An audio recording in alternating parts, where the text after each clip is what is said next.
OP Storytime. The poster read, "Happiness. Sold in glass jars. Call today." And underneath the text was a phone number. I was walking home from a long, exhausting day of work when I caught a glimpse of the paper stapled on an old telephone pole. I took a picture of it thinking it was amusing. I was going to show my wife once I got to our apartment. But I was caught up with chores and forgot about it. Dinner, dishes, laundry, packing a snack for our daughter, putting her to bed, then putting her toys away that she'd left out in the living room every night. It was the exact same routine. The next day, I awoke sleeping back to back with my wife. I always had to get up earlier than she did for my job. So I quietly got ready for the day and headed out the door. At work, I was updating the company's latest expense report. Most days were similar to this one. They were basically paying me to stare at a computer for 9 hours a day and input a couple numbers into a spreadsheet.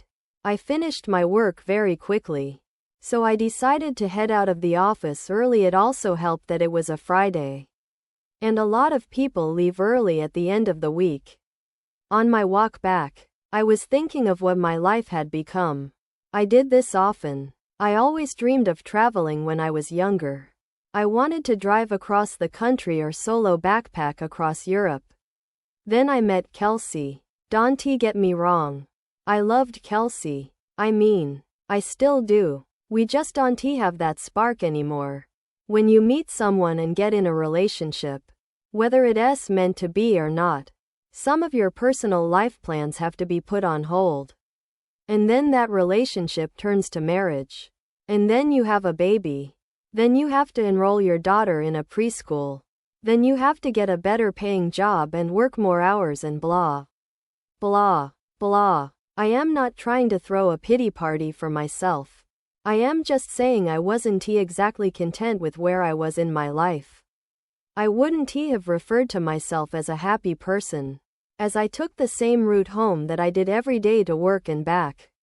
I walked by the same poster I had passed the day before. I don't know why. I really don't, but I decided to call the number. I figured it would be some joke. Maybe someone just picks up and says, "I love you," on the other end and hangs up. Or maybe it's a line to a sex worker. I had no idea what to expect. I called. It only rang once before someone picked up. "Hello?"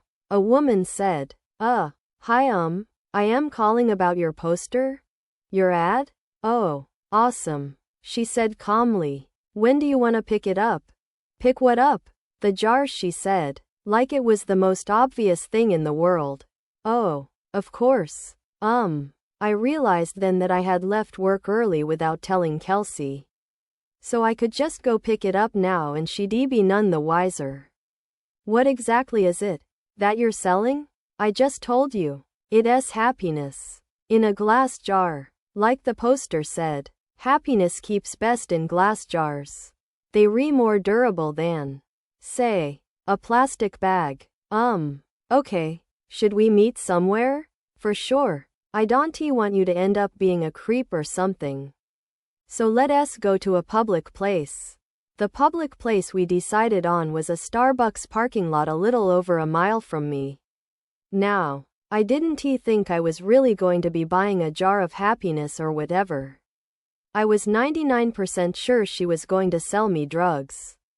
Maybe heroin would be in the jar. I remember thinking, oh no.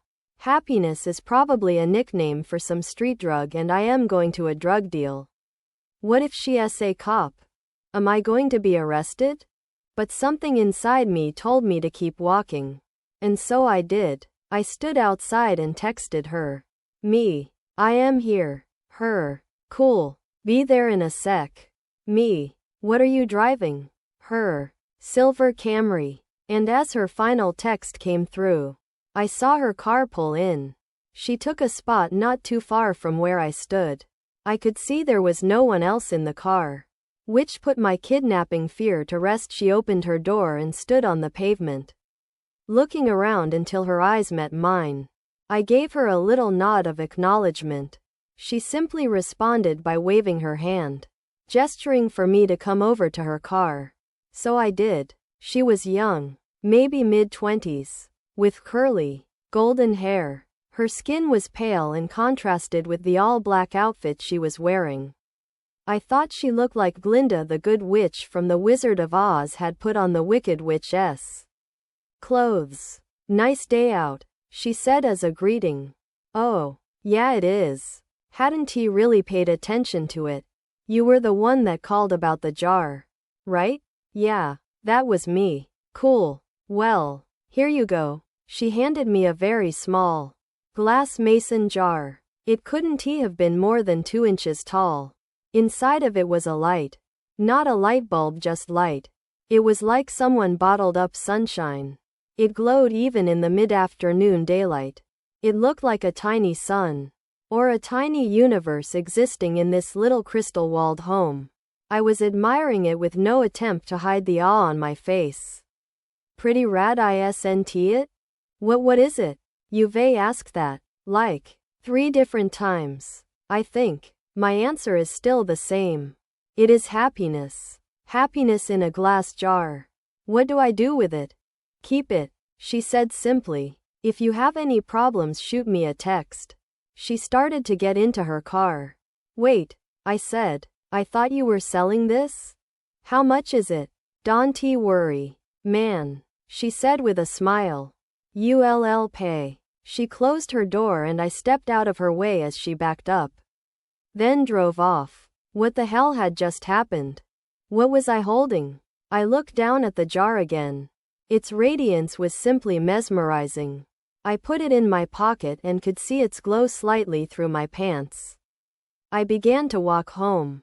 What was just a nice, sunny day quickly changed into a rainy one with clouds wrapping the sky. It was not forecasted that it would rain, or else I would have ridden the bus or subway to work that day. I jogged home trying not to get too drenched. I finally found shelter once I made it to my apartment building. I walked up to my door and found that my key wasn't on my key ring anymore. Shit. I can't believe I lost it again, I thought. I knocked on the door and said in a somewhat loud voice, "Hey babe, it's me. I don't know what happened to my key." I heard the door being unlocked from the other side. When the door opened, I was greeted by a large, heavy-set man with greasy hair and unkempt goatee. He said, "I think you got the wrong door, bud." "Oh," I said, disoriented. "My bad. Sorry. Have a good one." He let out a chuckle as he closed the door. "Apartment number 33. I know that was my apartment." I know it was. I'd been in apartment 33 for 5 years now. But that was not my apartment. From what I could see inside, all the furniture was different. It was painted a different color. It was all wrong. I felt like I'd hit my head and was drugged. In that moment, nothing made sense. I pulled out my phone to call Kelsey so she could calm me down and tell me I just got confused for a second. But her contact wasn't in my phone. In fact, nothing was in my phone. I had no messages with her. No previous calls. No pictures. It was like my phone reset to its factory settings. Did that girl somehow switch my phone out when I wasn't looking?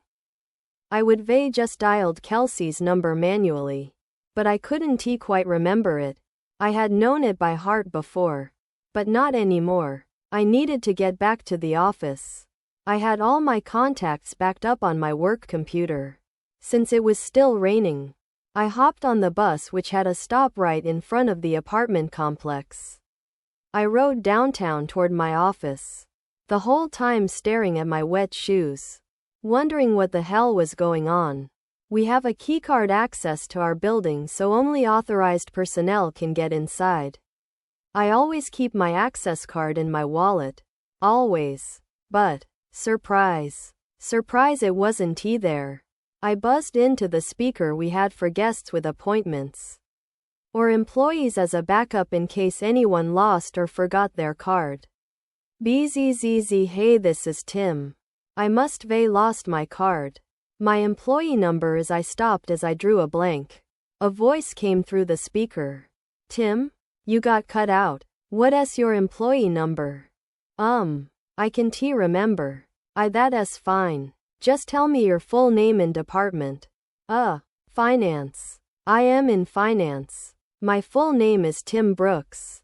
One sec. About 30 seconds later, the man spoke to me again. We don't have a Tim Brooks working in this building. Did you have an appointment with someone? I backed up in surprise, almost tripping on my own feet.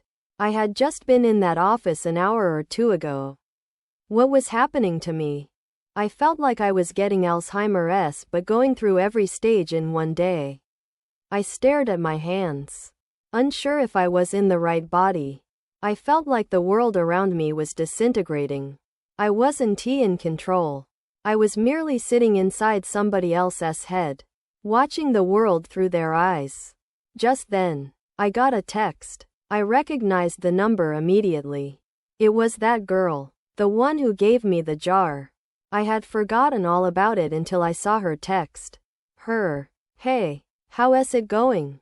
I looked at my phone, dumbfounded. It made me angry she was so nonchalant about this. She knew what was going on. She had done this.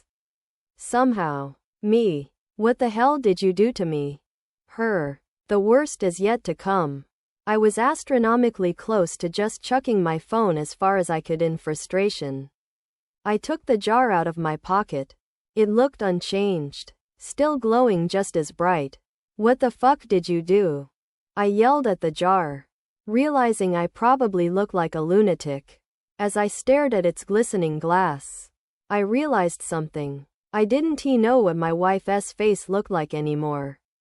I knew her name. Well, I know it started with a K. Or maybe a C. I couldn't picture her in my mind. I knew I had a wife. I knew I did. Yes. Because I had a daughter. I had a wife and a daughter. I just couldn't remember their faces then, or their names, or their birthdays, or any memories I had with them. I know they existed. They did exist. I had just seen them that morning. Right? I couldn't remember how she looked, or what she smelled like. What was our first date? We had a wedding, right? What about our first kiss? Or my daughter, or was it my son? Maybe I didn't even have a kid. But my wife, or girlfriend, she was real. I knew she was. The thought was tearing me apart. I couldn't see her in my head. I couldn't recall a single fact about her. I was standing outside of the same building, but I was unsure why I was. Did I work there? I must work somewhere. The rain was accompanied by a chilly wind now. It was whipping at my face, making my nose and cheeks sting. I wanted to go home. I wanted to be with her. I wanted to be warm. I wanted to go into a shitty office job that kept a roof over my head. I wanted it all. I was soaking wet. I was miserable. I couldn't remember my parents. Or my childhood. Did I even have any friends? Why was I in the rain? I looked down at my hand. I was still clutching the jar. The only memory of my entire life I could concretely remember was that girl giving it to me, telling me it was happiness. It did not bring happiness. It brought pain. It brought suffering. I was more miserable in that moment than I'd ever been. My phone buzzed. Break the jar. Tim. I looked at my other hand. With the setting sun and the rainy sky, I swear the jar glowed brighter than any streetlight near me. I didn't break it because I was following her instruction. I broke it because I was angry. I broke it because I was upset. I needed a release. I raised my arm above my head and brought it down with one swift motion, shattering the jar on the concrete beneath my feet. That dark, chilly air accompanying the rain spread away like it was the shockwave of a bomb going off. And I was at the epicenter. I saw the warm, yellow light from inside the jar spread rapidly across the ground and ascend into the sky. It was as if I was watching the beginnings of the universe being created, like God had just snapped his fingers and said, "Let there be light." I was engulfed in it. I could no longer see street or rain. Or anything dark. I felt like I was plummeting into a star going faster than the speed of light. It felt like sitting in front of a fire on a cold winter's night. But that warmth was covering every inch by body. And then I blinked. Immediately I could feel the sheets beneath me. And my back barely touching my wife's. I was staring out the window. The morning light drenched through the glass and gleamed on my face. I stood from bed and grabbed my phone. It was Friday morning. I had one text. Let me know if you ever need another jar. I called in sick to work. I snuck into my daughter's room and greeted her with a kiss and told her she didn't have to go to preschool today. We were going to have a family day. She smiled and stretched out her arms with a yawn before curling up and falling back asleep. I got back in bed and squeezed my wife tightly. I didn't let go for hours. Our daughter came into our room and woke us up eventually. She was jumping on the bed and shouting for us to wake up. Yesterday I may have found that annoying. Yesterday I may have found a lot of things annoying. Or monotonous. Or dull. But not today. Today. I pulled her under the covers in between me and Kelsey. Today was going to be a good day. Today. I was happy.